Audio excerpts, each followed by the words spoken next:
Hello, नमस्कार साथियों। एक बार फिर आप लोगों का स्वागत है मेरे इस यूट्यूब चैनल में। तो आज के इस वीडियो में हम लोग देखेंगे बिहार डीएलएड एंट्रेंस एग्ज़ाम 2025 से संबंधित कुछ महत्वपूर्ण जीके और जीएस के प्रश्नों को। तो बिना देरी किए हुए चलते हैं साथियों आज के पहले प्रश्न की ओर। आज का पहला प्रश्न है, आय और उपभोग का अंतर क्या कहलाता है? ऑप्शन ए है उत्पादन, ऑप्शन बी निवेश, ऑप्शन सी बचत, ऑप्शन डी वितरण। तो इस प्रश्न का सही उत्तर होगा साथियों कि आय और उपभोग का अंतर जो है वह बचत कहलाता है। इसलिए प्रश्न नंबर 1 का सही उत्तर होगा ऑप्शन नंबर सी। प्रश्न नंबर 2 है साथियों कि ऑल इंडिया रेडियो की शुरुआत कब हुई? तो साथियों प्रश्न नंबर 2 का सही उत्तर होगा option number B. All India radio की शुरुआत जो है वह वर्ष 1936 में हुआ था। इसे आप लोग ध्यान में रखेंगे कि ऑल इंडिया रेडियो की जो स्थापना हुआ था वो वर्ष 1936 में हुआ था। चलते हैं प्रश्न नंबर 3 की और। साथियों आप लोगों को इस वीडियो के माध्यम से जितने भी प्रश्न करवाए जाते हैं वो सारे प्रश्न बिहार डीएलएड एंट्रेंस एग्ज़ाम के लिए काफ़ी महत्वपूर्ण प्रश्न हैं, क्योंकि बिहार डीएलएड एंट्रेंस एग्ज़ाम में इसी तरह के प्रश्न पूछे जाते हैं। तो प्रश्न नंबर 3 कह रहा है कि निम्नलिखित में से कौन सी फसल पेय फसल है? तो इसका सही उत्तर होगा चाय। साथियों चाय जो है यह एक पेय फसल है, इसे आप लोग ज़रूर ध्यान में रखेंगे। भारत में सबसे ज़्यादा चाय की खेती असम राज्य में होती है।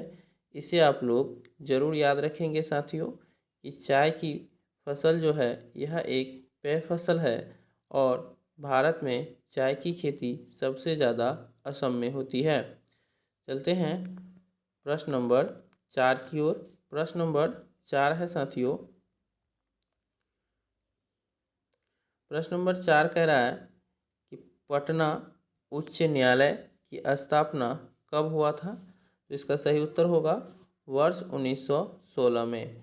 साथियों पटना उच्च न्यायालय की स्थापना वर्ष 1916 में हुआ था। इसलिए प्रश्न नंबर 4 का सही उत्तर होगा ऑप्शन नंबर ए।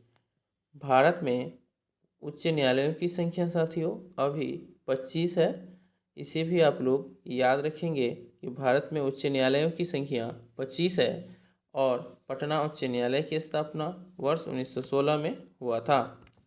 चलते हैं प्रश्न नंबर 5 की ओर। प्रश्न नंबर 5 है कि ब्रह्म समाज के संस्थापक कौन थे? इसका सही उत्तर होगा राजा राम मोहन राय। राजा राम मोहन राय ब्रह्म समाज के संस्थापक थे और राजा राम मोहन राय को राजा की उपाधि अकबर द्वितीय ने दिया था। इसे भी आप लोग याद रखेंगे कि राजा राम मोहन राय को राजा की उपाधि अकबर द्वितीय ने दिया था तथा राजा राम मोहन राय ब्रह्म समाज के संस्थापक थे। चलते हैं प्रश्न नंबर 6 की ओर। प्रश्न नंबर 6 कह रहा है, विश्व व्यापार संगठन का मुख्यालय कहाँ है? इसका सही उत्तर होगा जेनेवा में। साथियों विश्व व्यापार संगठन का जो मुख्यालय है वह जेनेवा में स्थित है। इसकी स्थापना वर्ष 1995 में हुआ था और इसका जो मुख्यालय है वह जेनेवा में स्थित है।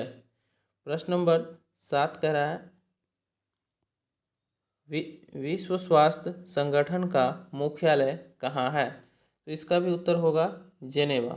साथियों विश्व स्वास्थ्य संगठन यानी वर्ल्ड हेल्थ ऑर्गेनाइजेशन जो है इनका मुख्यालय जेनेवा में है और इसकी स्थापना वर्ष 1948 में हुआ था।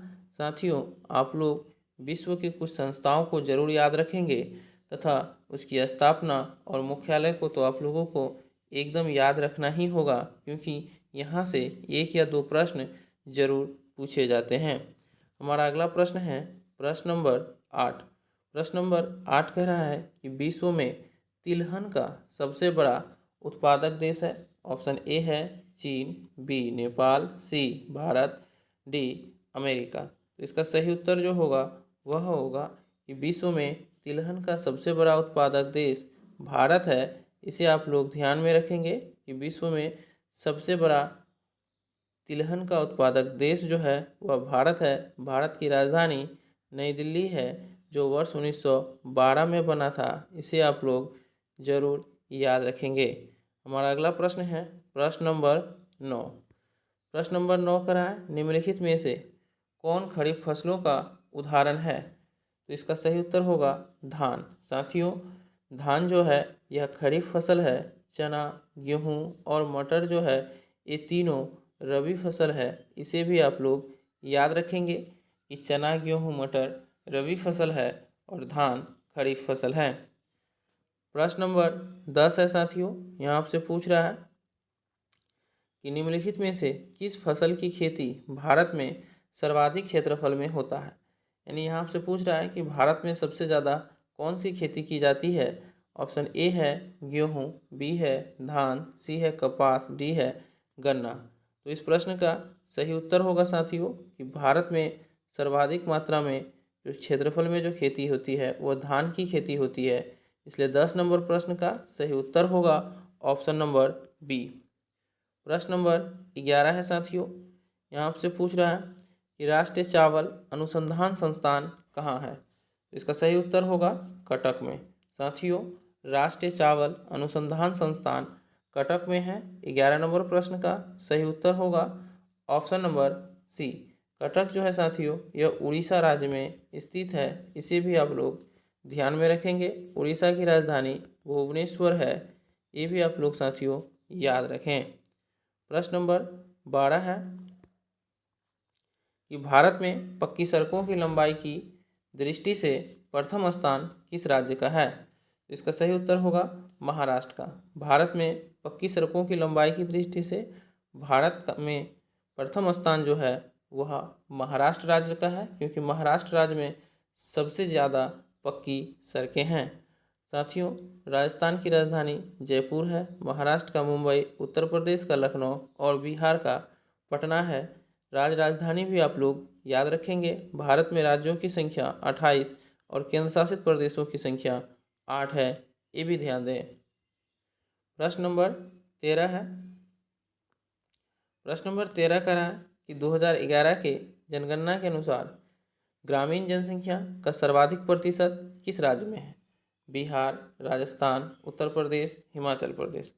तो इसका सही उत्तर होगा साथियों कि 2011 के जनगणना के अनुसार भारत में सर्वाधिक ग्रामीण जनसंख्या जो है वह प्रतिशत के हिसाब से हिमाचल प्रदेश राज्य में है। इसे आप लोग जरूर याद रखें। हिमाचल प्रदेश राज्य की राजधानी जो है साथियों यह शिमला है और हिमाचल प्रदेश के मुख्यमंत्री जो हैं वो सुखविंदर सिंह सुक्खू हैं। इसे भी आप लोग जरूर याद रखेंगे साथियों। हमारा अगला प्रश्न है प्रश्न नंबर 14।